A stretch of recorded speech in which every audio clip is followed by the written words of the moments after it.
Fahameraba-tsika tsirray avindray tratray ity alahady maraina fa efatry amby folo ny volana Jolay ity.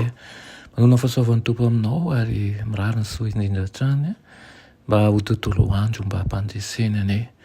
Maro amintsika indrindray no manomboka tontolo andro anatin'ny ankiviana kanefa mihitsy matoko fa hain'Andriamanitra manova ny zavatra rehetra.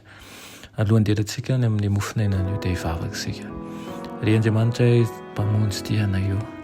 Misaotra anao indray izahay satria mbola afaka miantso anao.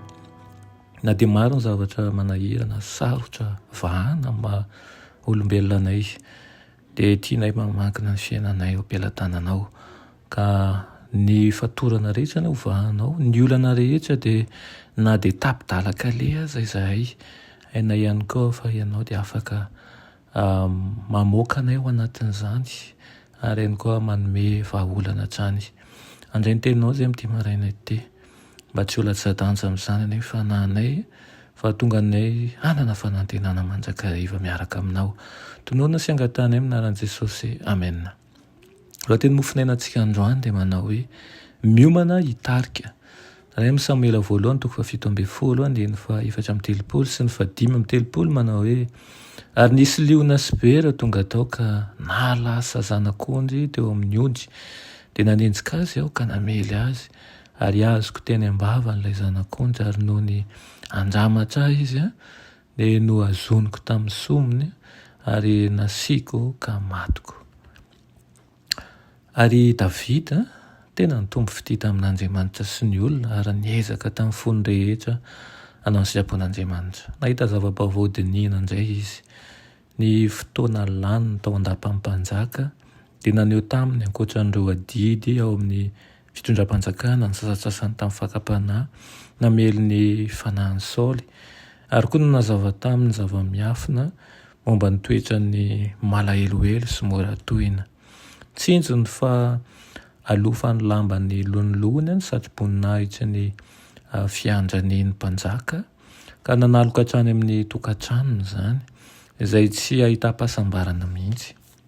Mba nadinoany an'ireny fiheverana mampalahelo ireny dia niraisiny ny lokangany ka ny feony manga no nanaingany eritreriny ho any amin'ilay mpanao ny soa rehetra sy mpampisava ny rahona izay nanakona ny fitsonjovan'ny hoavy indraindray.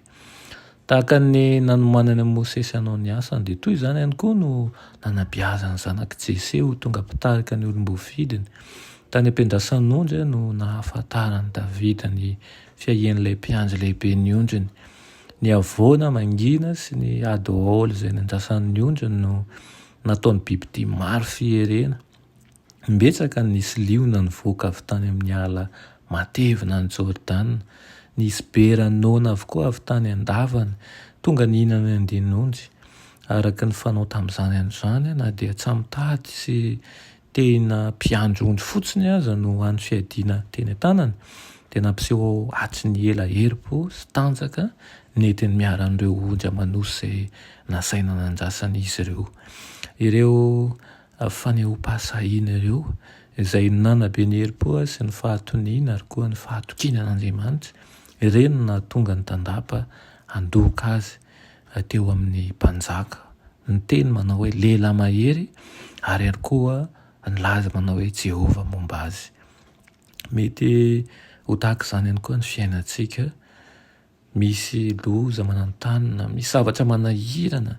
Mieritreritra isika indraindray fa ny fitaovana eo am-pelantanantsika dia tsy mahampy hoentintsika miatrika anazy ireny kanefa tsarovy fa Davida dia niady tamin'ireny liona sy drakon'ny ireny amin'ny alalan'ny tena sy ny atsamitady. Aoka koa isika hatoky tahaka ny natokian'i Davida an'Andriamanitra fa na dia kely aza ny eo am-pelantanana dia tsy arakaraky ny eo am-pelantanana no ety mandresy fa ilay Andriamanitra izay miaraka amintsika, ny halehiben'ny Andriamanitra izay efa mitahy antsika sy miaro antsika, iny no mahatonga antsika mpandresy hatrany. Ko amin'ity maraina ity dia aoka traka hatrany isika alao hery ara fa Andriamanitra mahita ny zavatra rehetra ary manana ny herin'Andriamanitsika ka tsy tsisy tokony atao rahantsika tokoa ny amin'ny ho avy. Vavaksika ianay tsara anjizin-danitra mbola misotro anao zay ny amin'izany teninao zany, misotro ara io zay mampianatra anay ny amin'ny zavatra tsara dia nitokina ianao ka tsy nisy ny atahoranay ny amin'ny zavatra na dia kely aza ny eo am-pelantananay. Ampio izahay mba ho tahaka ny Davida ihany koa, nampinoana bebe tokoa ka hitokony aminao ny amin'ny herinao ary atsapa ihany koa izahay ondrinao fa arovanao tokoa. Amin'ny anaran'i Jesosy, amen.